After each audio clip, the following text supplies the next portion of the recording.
Shine. Now, coming up this Saturday night at the Hi-Fi Bar in Melbourne, it's the Australian leg of the DMC World DJ Championships. It's a one-night-only battle-style situation where all competitors get to show off their skills to the same judges and to the same crowd, hopefully preventing any inconsistency at state levels. And joining us now is one of those keen to take home the Australian title and also the chance to battle it out for world domination in London later this month. DJ D, welcome. Hello, how are you? I'm very well, thank you. Now, for you, it's just 2 more sleeps away from your night to shine. How are you feeling? It hasn't really hit me yet, so I'm still sort of, I guess, working on the routine and stuff as much as I can and just trying to get ready for it, really. Well, how much preparation are we talking here that goes into a night like this one? Look, some guys tend to prepare for years. I've been dreaming about this for about 7 years now. So this is your first DMC championship? This is the first one that I'm entering. So, and a good year to pick, I guess, the 10th anniversary.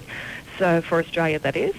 And yeah, I'm really looking forward to it. What made you decide that this year was your year? You're ready? I was actually hoping to enter probably last year and the year before, but something always came up. And I mean, waiting a little bit longer, you're going to have some better skills as well. So I'm glad I'm entering this year. I feel like I'm ready now. And have you gone along to a lot of other of the championships in the past so you can get an idea of the calibre that's the local ones? There? Yes, I've been to the Sydney ones. I actually haven't flown to any like nationals or international ones yet.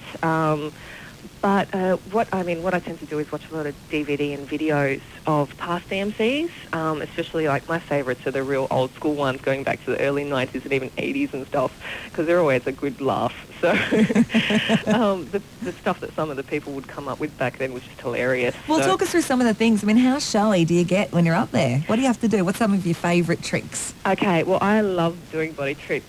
Primarily because most people have not really seen females do that before and they tend to really freak out.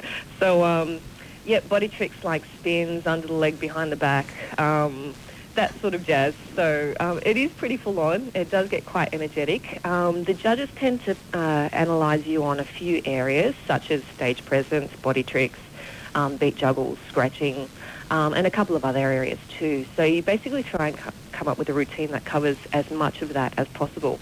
So, yeah, there is quite a structure to it as well, I guess. And have you got that pile of shitty records that you just buy from the $2 bin that you can practice doing all these things on? Look, that's how I started. I don't do that anymore.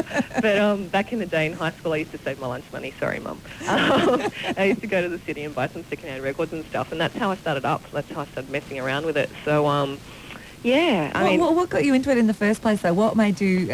look, love of music. I've always been into it. I did my first private gig when I was 10. So, you know, I've been... Surely there's something illegal in there as far as child exploitation goes. Look, I think it's just been in my blood. You know, growing up, I've just been making a lot of mixtapes. Started doing this professionally probably around 98. And then, yeah, really hit the club scene just about a year or so after that. So, yeah, I love it. Well, we should point out at this stage that you are the only lady competing. I find that absolutely astounding. Where the hell is the rest of the sisterhood? Because there's definitely female DJs out there. Why aren't they involved in the DMCs?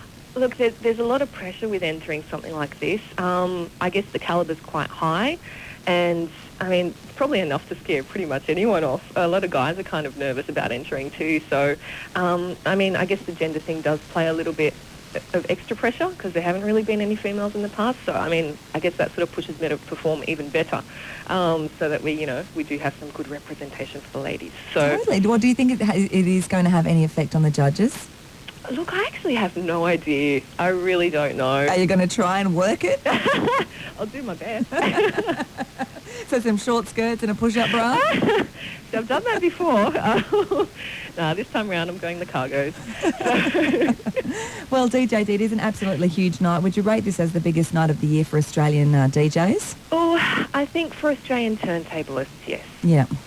Definitely. And, well, I don't want you to give away any of your secrets. I was going to say, what are the big guns you're going to pull out at the end? But don't tell us that. So people who get along to the Hi-Fi Bar on Saturday night in Melbourne can go and check out you doing your thing. And good luck with it all as well. Thank you very much. And we hope I'm going to check in with you next week, okay? And we're going to get a rundown from you. And that would be excellent. All right, DJ D, thank you so much. Good luck. Thank you. I want to know from you as well, what kind of things have you been training for all year? DJ D's been putting a lot of effort into this one night for the last 8 or 9 months at least. I mean, probably her whole career since she was 10 years old has been leading up to this night.